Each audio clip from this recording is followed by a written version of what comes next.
자, 우리가 어저께 오리엔테이션을 좀 하고 그 다음에 이제 지리 과목, 그 다음에 사회 과목, 그 다음에 다른 과목에도 적용할 수 있는 내용 이야기를 좀 했잖아요. 이제 정말 부탁이야. 정말 자기가 살아온 대로 살아가면 달라지는 게 없잖아. 무조건 달라지라는 게 아니라 일단 머리가 이렇게 해보면 괜찮겠네 라는 생각이 들면 한꺼번에 너무 바꿀 필요는 없고 그것도 너무 힘들고 그래도 조금이라도 한번 시도해보는 거, 그래야 내 삶이 바뀌니까. 뭐 조금 뜬금없게 들릴 수도 있지만 이제 해마다 그런 자료들이 발표가 돼요. 오늘 아침에 이제 유튜브 영상을 하나 봤는데 내용은 뭐였냐면 OECD 국가 중에 OECD 국가가 35개쯤 되거든요. 객관적인 지표, 뭐 평균 수명이라든지 뭐 국민소득이라든지 뭐 문맹률이라든지 뭐 이런 걸 따졌을 때 우리나라는 삶의 질이라 그래야 되나? 객관적인 지표로 따지면 우리나라는 삶의 질이 높은 편일까 낮은 편일까? 쉽게 말하면 우리나라 선진국이야 아직 선진국이 아니야? 객관적인 지표로 따지면 완전 선진국이에요. 세계 뭐 10위쯤 되는 것 같아요. 항목에 따라 좀 다르지만. 그런데 이제 삶의 질, 행복이라고 하는 건 우리가 통합사회 시간에 배웠겠지만 정말 주관적인 감정, 개인이 느끼는 감정이거든요.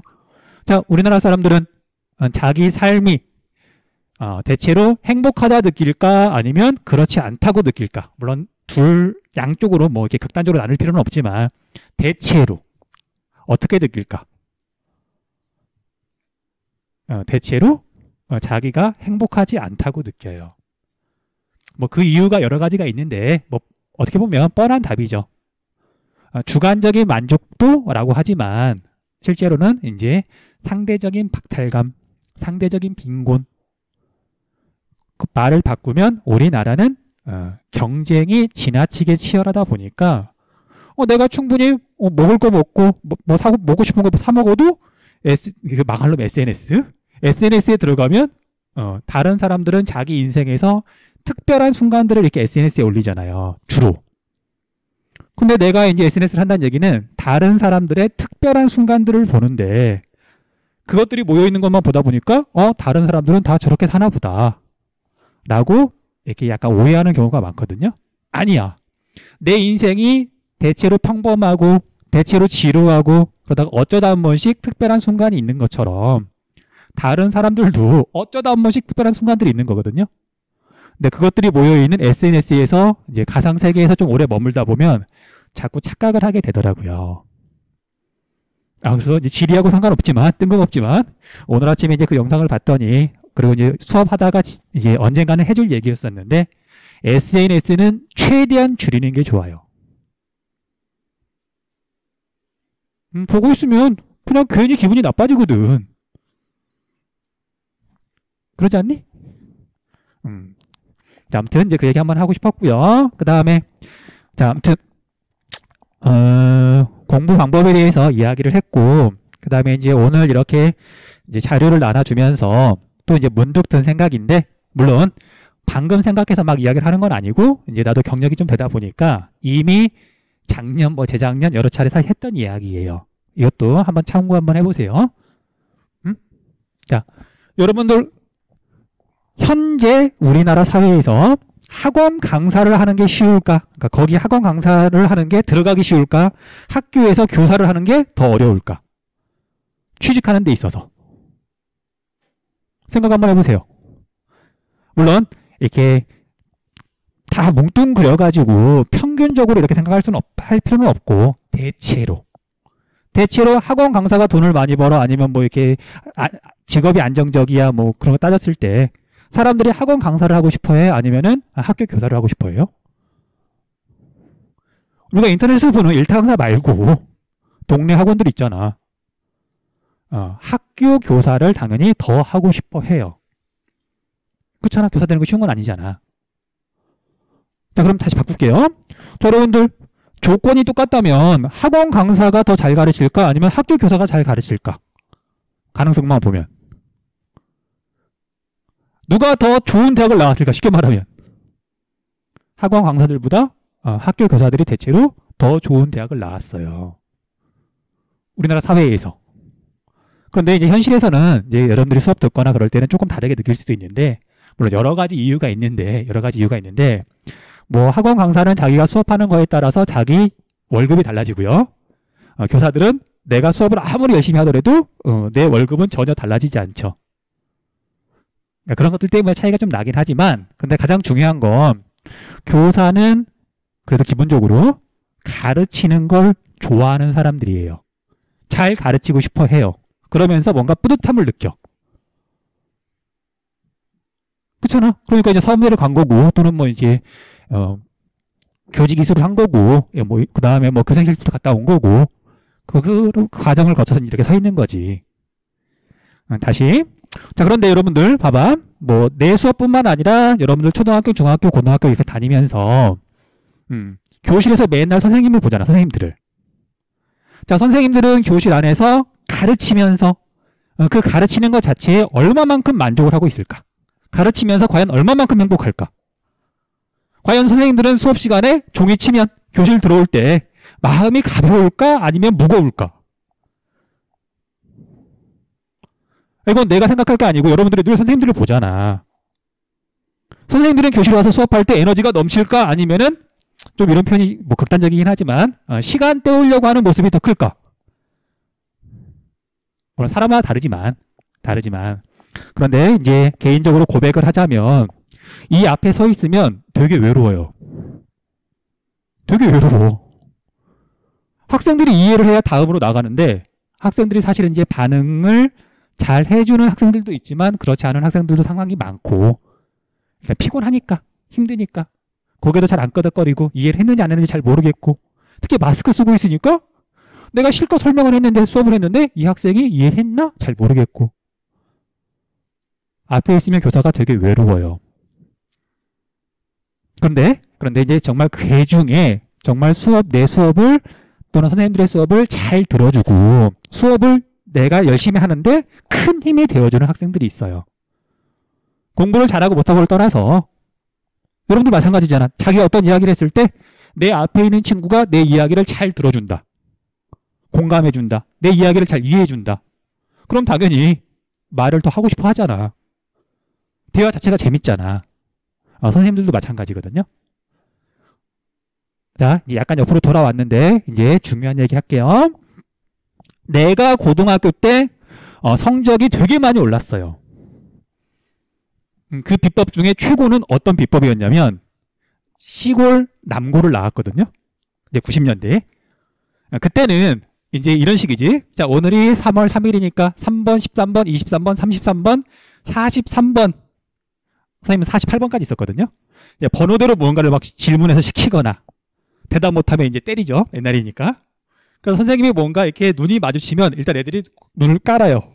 괜히 이제 선생님 눈에 띄어봤자 좋을 게 없으니까.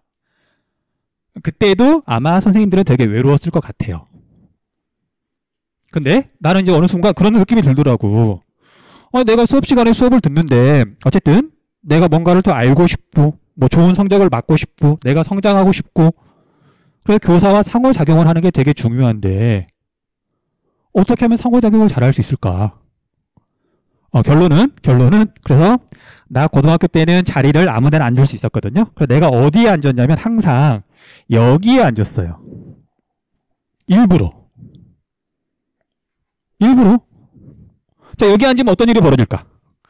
앞자리에 앉으면. 자, 내가 이제 이런 말 하는 이유는 이제 여러분들만 그런 게 아니라 다른 반도 아마 마찬가지일 거야. 이렇게 들어왔더니 이렇게 지금 비어 있잖아요. 그러니까 뒤에 앉아있다는 것 자체가 뭐 여러분 비난하는 게 아니라 어쨌든 내가 고등학교 때 이렇게 마음 먹었던 그런 마음 자세하고는 좀 다른 거잖아.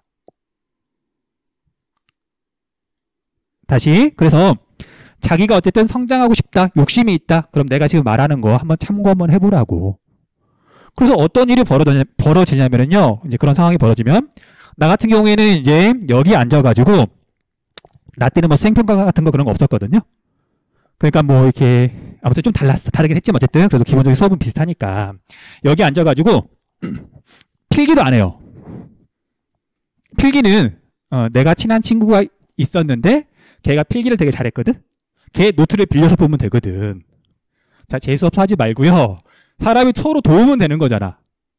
나는 걔한테 노트를 빌리고, 그리고 내가 어쨌든 고등학교 때 공부를 좀 했으니까 걔가 질문이 생기거나 그러면 나한테 물어보고 서로 도와주면 되는 거잖아. 참고로 내가 워낙 악필이어가지고 사실은 고등학교 때 노트 필기를 해봤자 못 알아보겠더라고요. 아무튼 그래서 노트 필기도 안 하고 여기 앞에 앉아가지고 선생님하고 책상만 바라봐요. 여기 칠판만 바라봐요. 자, 그러면 어떻게 바뀌냐면, 자, 앞에서 선생님이 수업을 할 때 자기가 뭔가 설명을 하고 학생들한테 이해했니? 또는 이제 눈빛을 본단 말이야. 대부분의 학생들은 교사랑 눈도 안 마주치는데 맨 앞에 앉아가지고 선생님 눈을 계속 바라보면서 계속해서 이제 수업을 잘 할 수 있도록 앞에서 반응을 해주는 거지. 물론 다른 친구들은 나를 되게 재수없어 했어요. 저 새끼 뭐냐고. 근데 그걸 좀 견딜 줄 알아야 되는데, 자, 아무튼 그래서 앞에서 그렇게 상호작용을 하잖아요. 그러면 굉장히 실력이 우수한 교사한테 1대1로 과외를 받는 거랑 똑같아요. 당시 선생님은 내가 고개를 끄덕여야, 내가 이해를 해야 넘어갔어요. 뭐 어쩔 수 없어. 다른 친구들은 병풍인 거고. 실제로 그 교실에서 수업을 제대로 한 사람은 나와 선생님 딱 2명이었던 거야. 자, 그래서 모든 과목, 모든 선생님한테 1대1로 과외를 받았어. 그러면 나는 성적이 안 올라갈 수가 없는 거잖아. 근데 이게 어떻게 보면 자기 주도성이잖아. 저 뒤에 앉아가지고 정말 여기 마치 인강을 보듯이 뒤에 앉아가지고 이렇게 하는 건 내가 뭔가 주도한다기보다는 약간 끌려가는 느낌이거든요. 그 효율이 좀 떨어져요. 그런데 내가 적극적으로 무언가 선택을 하고, 내가 선택을 하고 그거에 따라서 내가 주도적으로 무언가를 한다. 에너지 레벨 자체가 달라요. 공부뿐만 아니라 다른 것도 다 마찬가지거든. 그래서 뭐 여기 앉으라는 얘기는 아니고, 어쨌든 여러분들 현실적인 목적은 성적 올리는 거잖아. 이것만큼 좋은 방법은 없었던 것 같아요. 여기 앉잖아? 딴짓 당연히 못하겠지. 할 수가 없잖아. 그렇다고 뒤에 앉으면 뭐 딴짓 마음대로 할 수 있나? 그것도 아니잖아.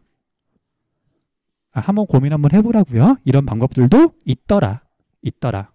그래서 뭐 농담 반, 진담 반인데, 자, 여러분들 뭐 그런 학생은 아마 없겠죠. 자, 예를 들면 없을 테지만 한번 상상해봐. 자, 서울대학교 지리교육과에 재학 중인 학생한테 자기가 지리 과외를 받는다. 지리 등급 잘 맞고 싶어가지고. 그럼 과외비를 얼마나 줘야 될까? 그리고 과연 서울대학교 지리교육과에 재학 중인 학생은 지리를 과연 얼마나 잘 가르칠까? 물론 여러분들은 학생이고 초보니까 사실은 뭐 정확하게 판단하기 좀 어렵겠지만, 내 입장에서 보면 서울대학교 지리교육과에 재학 중인 애가 지리를 가르친다. 잘 가르칠 수가 없어요. 뭐 지리에 대해서 완벽하게 아는 것도 아니고, 그 다음에 걔들은 이제 가르치는 기술을 배우는 중이지 그걸 갈고 닦은 적은 거의 없잖아.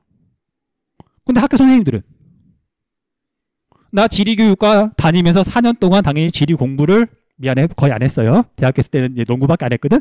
근데 아무튼 지리교육과를 졸업했고 학교에 와가지고 지금 17년째 가르치고 있는데, 그리고 그냥 가르친 건 아니고 나름대로 고민을 했단 말이야.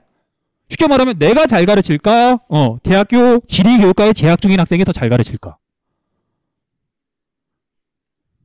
조건만 맞으면 학교 수학 선생님이 학원 강사 또는 과외 선생님보다 훨씬 잘 가르칠 수 있어요.